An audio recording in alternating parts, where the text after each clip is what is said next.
Ja.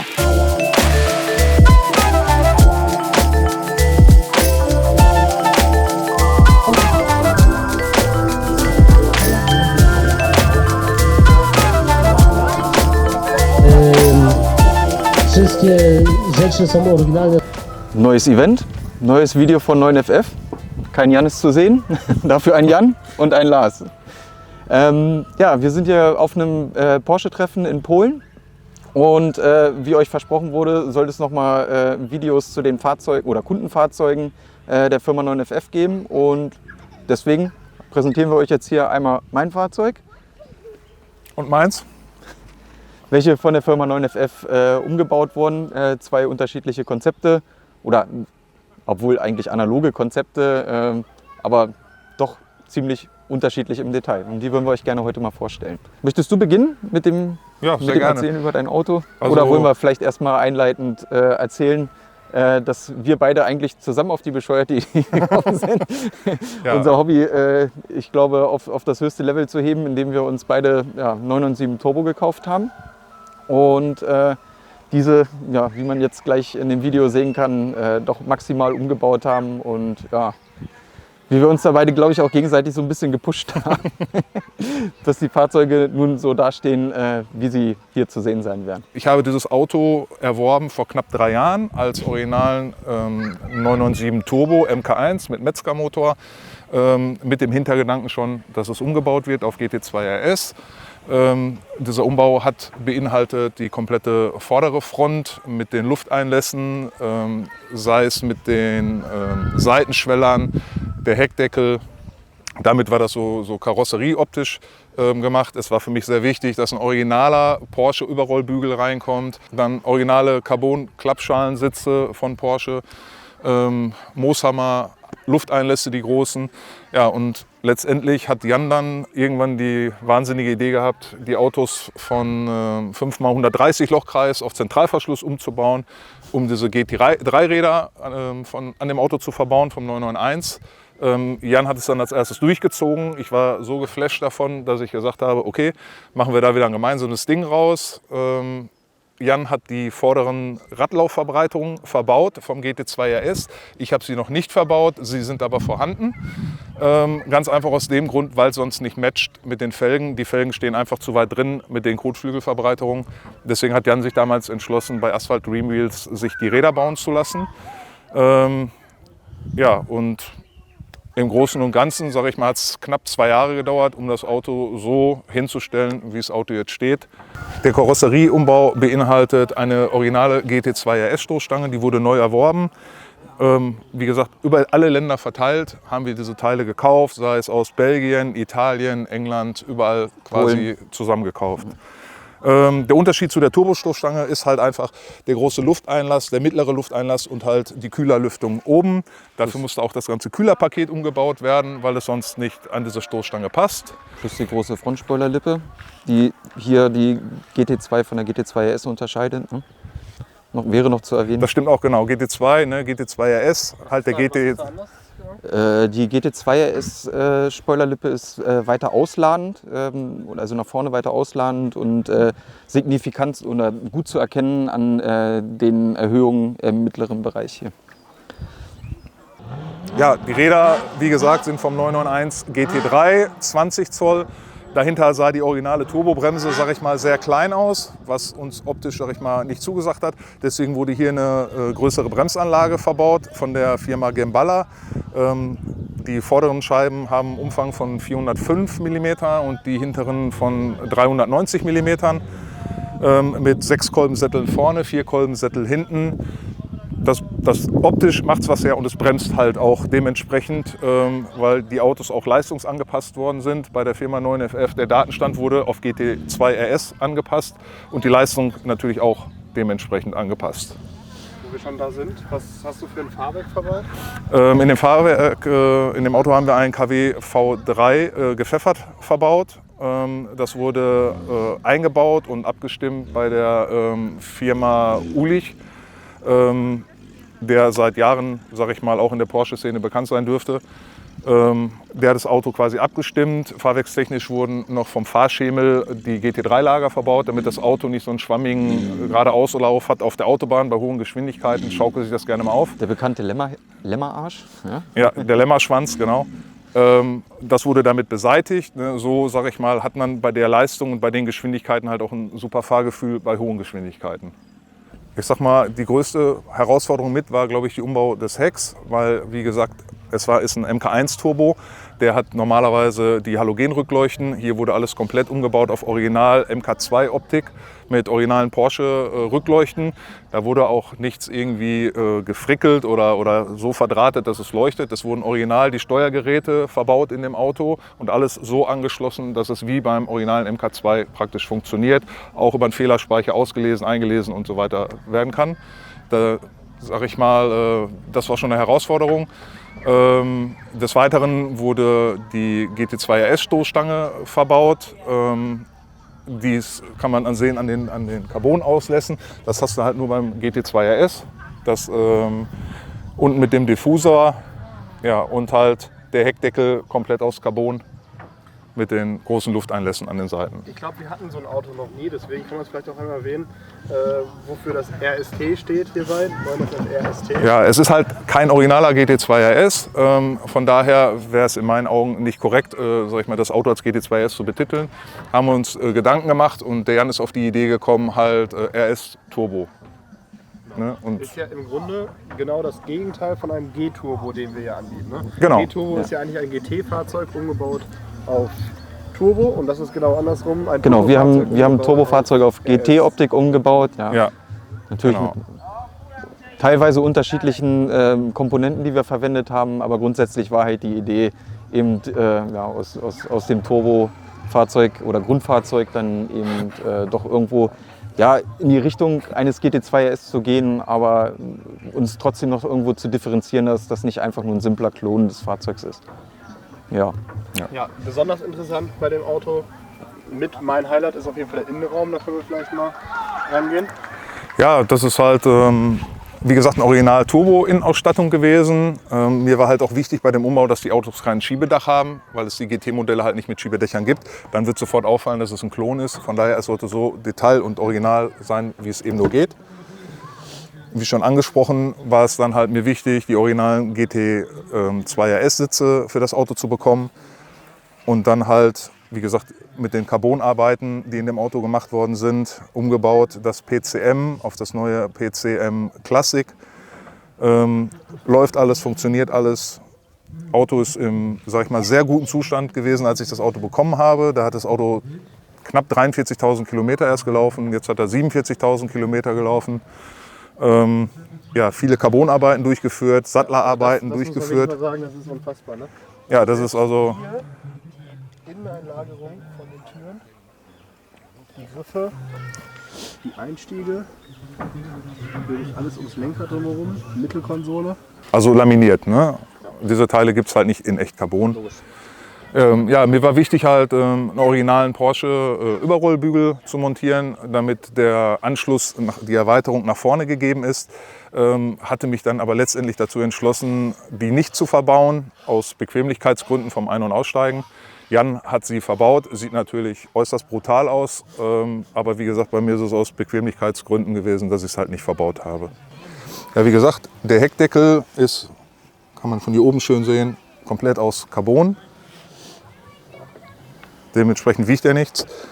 Von innen kann man das vielleicht auch noch einmal sehen und halt alles dementsprechend, wie gesagt, die Leistungssteigerung angepasst mit einem größeren Y-Rohr, einen originalen GT2 RS-Luftfilterkasten, dementsprechend dann den Mittelteil geändert auf RST. Normal steht GT2 RS drauf, es ist keiner, deswegen alles so ein bisschen dem Fahrzeug angepasst. Ist der Kauf deines Autos? Ich muss kurz überlegen. Ich glaube, das war 2018 müsste das gewesen sein. Und dann habe ich ihn eben sukzessive immer weiter umgebaut. Eben am Anfang viele Teile vom Carrera übernommen gehabt. Wollte ursprünglich mit dem Fahrzeug ein Turbo in GT3 RS Optik bauen, also sprich GT3 RS Front und auch das Heck, weil ich es eben schon da hatte und ja, beim Bauen dann irgendwann gemerkt, dass Passt nicht, ne? dass zu viele Komponenten hätten geändert werden müssen. Und dadurch ergab sich dann für mich der Entschluss, dass ich eben auf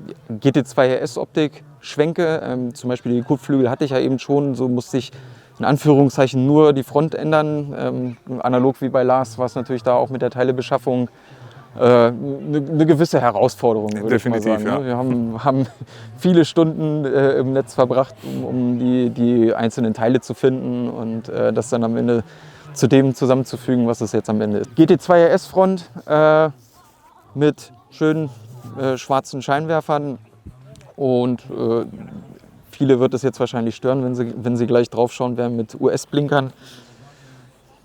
Obwohl es geradeaus. ja, genau, ich finde das ist schon sehr individuell. Ne? Genau, es matcht halt irgendwie auch dann mit der Bremsanlage und na, ich glaube, das ist vielleicht auch noch so ein Überbleibsel aus der Schrauber-Vergangenheit in der VW-Szene, wo ja gerne US-Teile verwendet werden, auch wenn es bei Porsche verpönt ist.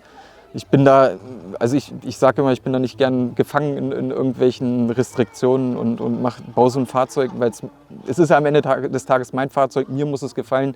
Ich baue das nicht für irgendjemand anders und wenn sich da jemand dran stört, dann soll es eben so sein. Am Ende bleibt es meins und das ist für mich das Wichtige. Ne? Ja, der große Unterschied, den man vielleicht an der Front zu Lars seinem Fahrzeug sieht, sind eben die eben schon erwähnten Radlaufverbreiterungen, die es beim GT2 RS und GT3 RS gab. Wobei beim GT2 RS gab es, glaube ich, 2 Versionen, ne, mit dem Carbon-Code oder mit dem den CFK-Kotflügeln, die dann komplett. Genau, wo die Verbreiterung dann schon integriert ist. Im Formteil drin ist und nicht noch eine aufgesetzte Radlaufverbreiterung.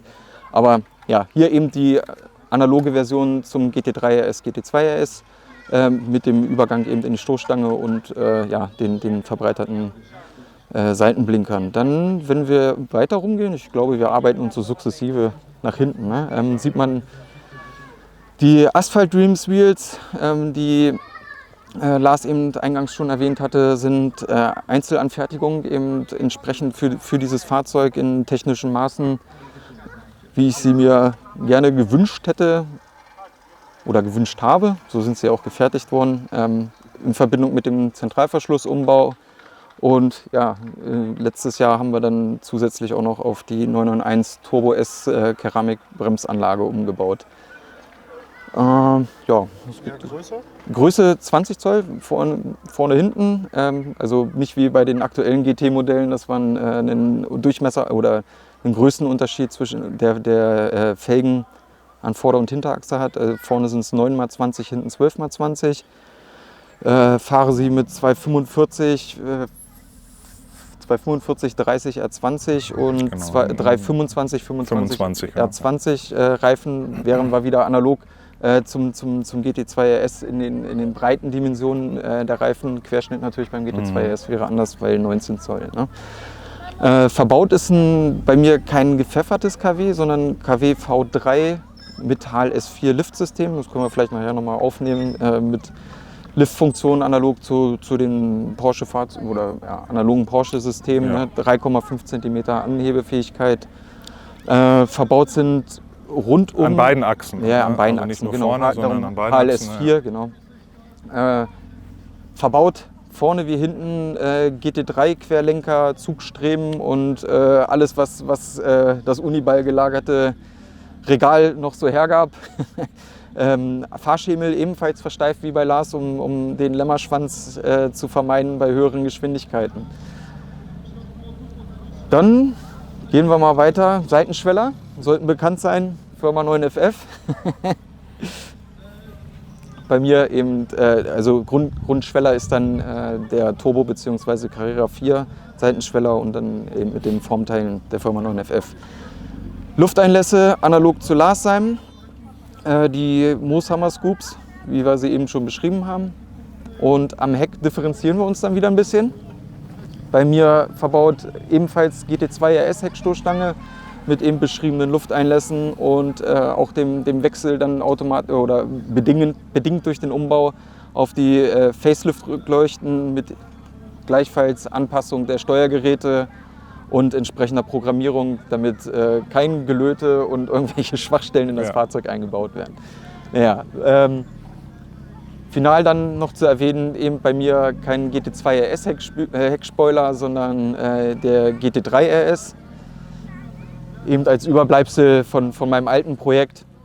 Und irgendwie komme ich von diesem Spoiler nicht los. Ich mag diese Optik, wenn man dahinter steht aus großer Entfernung, dass das einfach so schön wuchtig ist. Also bei der Fahrleistung natürlich muss man da mit Einbußen rechnen, gerade längsdynamisch klaut es einem natürlich das eine oder andere Zehntel, gerade in höheren Geschwindigkeiten, aber den Nachteil akzeptiere ich gerne für die Optik und vielleicht auch mal beim dynamischen Kurvenfahren, dass das dann entsprechend ein bisschen Anpressdruck auf die Hinterachse bringt. Und ich bin auch der Meinung, mit einem normalen Turboflügel oder dergleichen hätte das nicht ausgesehen. Und nee, denke ich auch. Bei dieser aggressiven Optik, die ich ja eigentlich probiert habe, in dieses Fahrzeug zu bringen, passt das eigentlich soweit sehr schlüssig zu dem Gesamtkonzept des Fahrzeugs.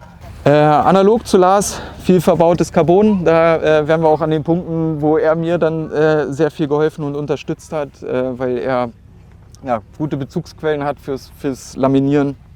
Und da wären wir bei den Themen oder bei den Punkten, wo Lars dann das schlechte Vorbild für mich war.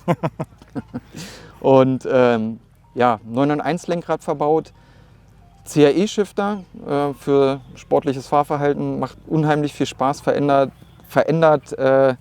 das Fahrgefühl von diesem Fahrzeug nochmal unheimlich. Ich sage immer, baue so einen Shifter in ein Fahrzeug ein und du hast gefühlt gleich einen Rennwagen. Es macht unheimlich Spaß, das Fahrzeug damit zu bewegen. Auch diese harten Anschläge in der Schaltung, das ist nochmal so ein kleines Schmankerl für das Fahrzeug. Ja, ansonsten, wie bei Lars analog verbaut, hinten der GT3, GT2 RS Überrollbügel und bei mir dann in dem Fall auch die Erweiterung nach vorne. In beiden Fällen natürlich die Originalteile. Ne? Auch zu erwähnen vielleicht noch die Details von dem Tacho-Umbau, weil haben wir beide das gleich gemacht, angelehnt an den GT-Modellen, die halt die Prägung in dem Drehzahlmesser haben wir es dann dementsprechend auf unseren RST-Projekt bezogen. Genau. Ja, und das Gelb zieht sich auch durch bei euch, ne? Genau, da waren original schwarze Gurte drin, die sind jetzt natürlich umgebaut, und damit es irgendwie die gelben Akzente sich halt im Fahrzeug überall wiederfinden. Ne? Eben auch die gelbe 12 Uhr Markierung, die Tachoscheibe vom Drehzahlmesser und von der Bremsanlage findet es sich auch wieder. Das Fahrzeug ist jetzt aktuell, das haben wir glaube ich gar nicht erwähnt, als wir eben drum gegangen sind, ist aktuell foliert. Wenn man in den Einstieg schaut, sieht man auch die Originalfarbe. Da leider doch eine hässliche oder nicht mehr ganz so gute Turboleistung. Wo wir sagen müssen, dass die schon auch als gleiche Einstiegsleiste wie bei mir vorhanden ist, mit RST-Prägung in Gelb. Aber weil das Auto noch lackiert werden soll, wurde die noch nicht verbaut, weil wenn sie einmal verklebt ist, dann kriegt man sie nicht mehr raus. Genau, nicht zerstörungsfreien Ausbau. Genau, ne? Und darum ist das aktuell noch so ein kleiner Schandfleck, der mich immer ein bisschen ärgert, wenn ich in das Fahrzeug einsteige. Aber da ist ja Land in Sicht, und das Fahrzeug wird dann im kommenden Winter eine Neulackierung in Originalfarbe bekommen, also Basaltschwarz. Kann man ja sagen, also nachdem wir das Auto auf die PS6 gestellt haben, wurden wir am meisten angesprochen auf diese Farbe, weil sie einfach so ins Auge sticht. Ja. Ja? Weil, also wie viele Porsche kennst du? Es ist irgendwie Meisenblau, ne? Von den alten Elfern. Gerade 997 siehst du eigentlich nicht in der Farbe, deswegen fällt es natürlich direkt auf. Und ist super markant. Und dann soll er quasi nach dem Winter wieder komplett schwarz. Genau, dann geht es wieder zurück zu meinem Lieblingskonzept All Black. Ich mache es mir einfach. War das Fahrzeug vorher schon mal, ich weiß nicht, kannst du vielleicht bei mir aus Instagram mal ein Bild raus oder klauen, oder ich schicke dir eins zu, wie das Fahrzeug vorher aussah. Da war das Batmobil. Ja, genau, mit so einer angelehnten Prototypenfolierung bis zur Mitte des Fahrzeugs, und das sah schon ganz schön frech aus, und irgendwie... Also hat die ganze Optik halt nochmal brutaler gemacht von dem Auto. Ne? Also es war schon wirklich eine Ansage. Was mich dann halt so bewegt hat, zu sagen, okay, sowas baust du auch. Wie Jan schon gesagt hat, wir wollten keine 1:1 Autos bauen. Ne? Deswegen, ich habe das Auto gefunden in weiß.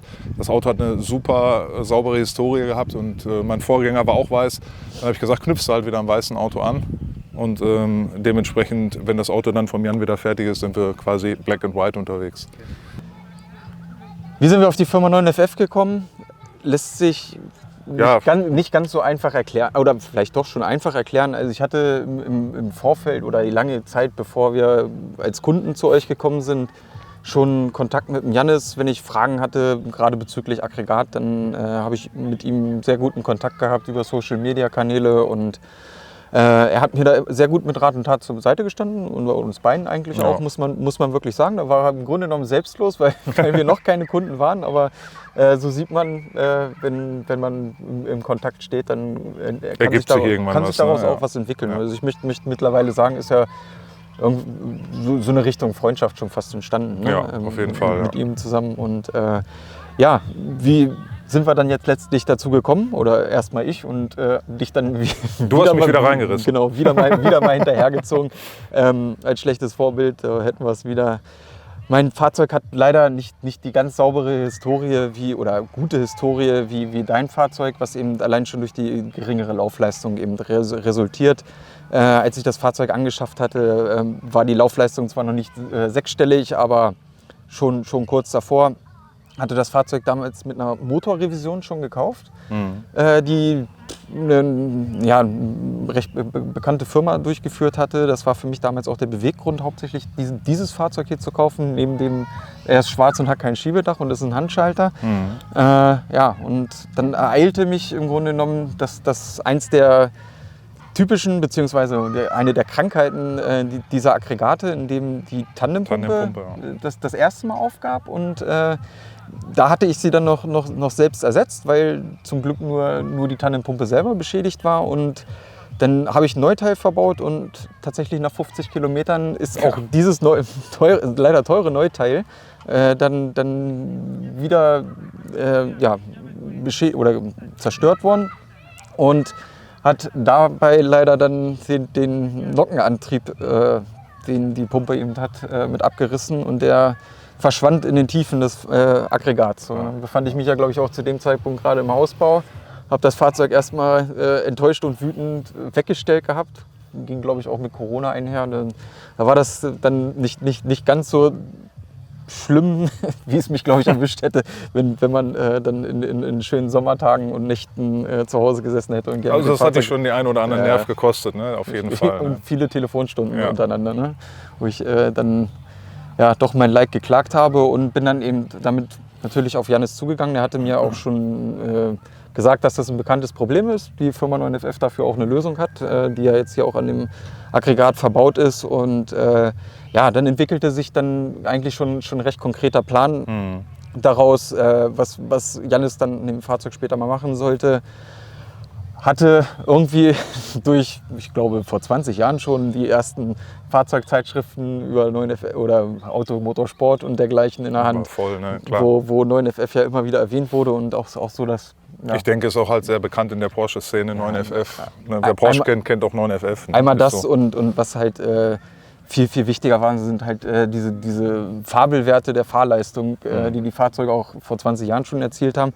Und da war das immer so im Hinterkopf, wenn man irgendwann mal so ein Fahrzeug besitzt, dass das so der krönende Abschluss war, zumal ja das Fahrzeug karosserieseitig oder allgemein schon vom Umbaustand so war, dass das eigentlich das i-Tüpfelchen werden würde, wenn man eben eine große Leistungsstufe der Firma 9FF verbaut. Und so bin ich dann mit Jannis zusammengekommen, habe dann das Fahrzeug im Winter angeliefert mit dem Schaden und er hat den Motor dann komplett zerlegt, hat entsprechende Abstellmaßnahmen für die Tandempumpe verbaut und den Motor im Grunde genommen komplett revidiert. Komplett neu einmal alles, alle Komponenten oder große Gedeck von 9FF verbaut und ja.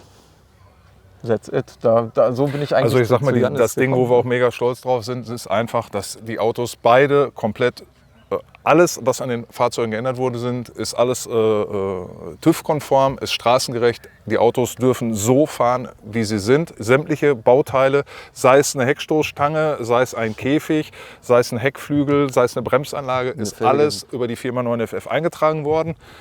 Bei mir zumindest, ich denke, bei dir ist auch alles eingetragen. Ne? Nicht nur denken, ich weiß es sogar sehr genau.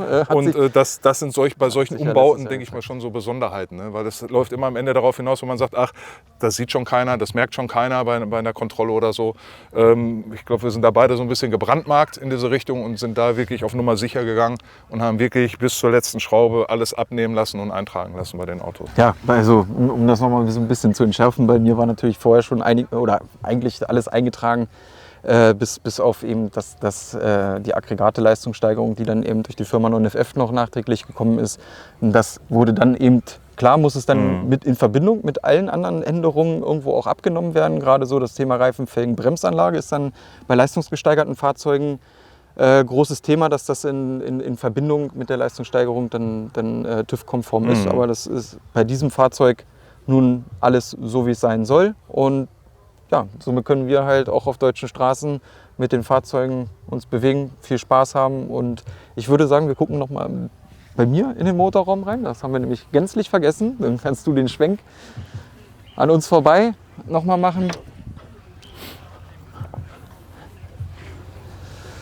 Ja, hier sieht man auch ein wenig von der Grundfarbe des Fahrzeugs. Ähnlicher Aufbau wie bei Lars, bei mir die Y-Pipe von euch als Firma und eben nicht die RST-Markierung auf dem Luftfilterkasten. GT3-Ansaugbrücke lässt sich hier auf jeden Fall nochmal als besonderes Bauteil erwähnen. Ich glaube, zwei Verrückte. Du kannst ja mal mit der Kamera schwenken. Unheilbar, denke ich, ne? Mit der Kamera schwenken. Ja, Wir befinden uns hier gerade auf dem, wie eingangs erwähnt, auf einem schönen Porsche-Treffen und hatten jetzt hier auch bei der Anreise auch mit euch zusammen eine Menge Spaß. Weil die Fahrzeuge sind jetzt im Grunde genommen im Gesamtpaket, ne? Weil die Leistungssteigerung eigentlich der Teil war, der für die Fahrzeuge noch gefehlt hat und nun passt Leistung und Optik. War die Kirsche auf der Torte am Ende. Ne? Genau, also, passt einfach jetzt alles als perfekt der Turbo zusammen. Da war, das war schon so ein Kindheitstraum. Ne? Und dass das dann mal so endet, okay, wir haben es uns vorgestellt, wir haben uns gewünscht, aber das, sag ich mal, mit der Leistungssteigerung war dann wirklich die Kirsche obendrauf, dass dementsprechend, wie die Autos auch aussehen, dass sie auch genauso schnell sind. Gerade bei solchen Umbauten finde ich immer, muss das angepasst sein. Ich kann nicht einen GT2 RS bauen, der am Ende vielleicht aus einem Carrera entstanden ist mit 325 PS. Von daher war uns klar, wir verfolgen ein ganz klares Konzept, ein ganz klares Projekt und ja, das ist jetzt daraus geworden. Ja. Danke für euren Beitrag. Ja, sehr gerne. Ich hoffe, wir konnten die Fahrzeuge gut näher bringen und vielleicht ein paar Fragen, die eure Zuschauer im Vorfeld hatten, gerade so auch nach den PS-Days, wo du hattest mir erzählt, dass da ein paar Fragen kamen zu den Fahrzeugen oder ihr hattet das erwähnt, dass ihr sie dann näher vorstellt. Ich hoffe, wir konnten das jetzt wie gewünscht tun und ich hoffe, allen hat das Video gefallen, auch wenn Jannis heute nicht dabei war und wir beide hier die Redner waren und vielleicht noch nicht ganz so erprobt sind vor der Kamera. Man möge es uns verzeihen.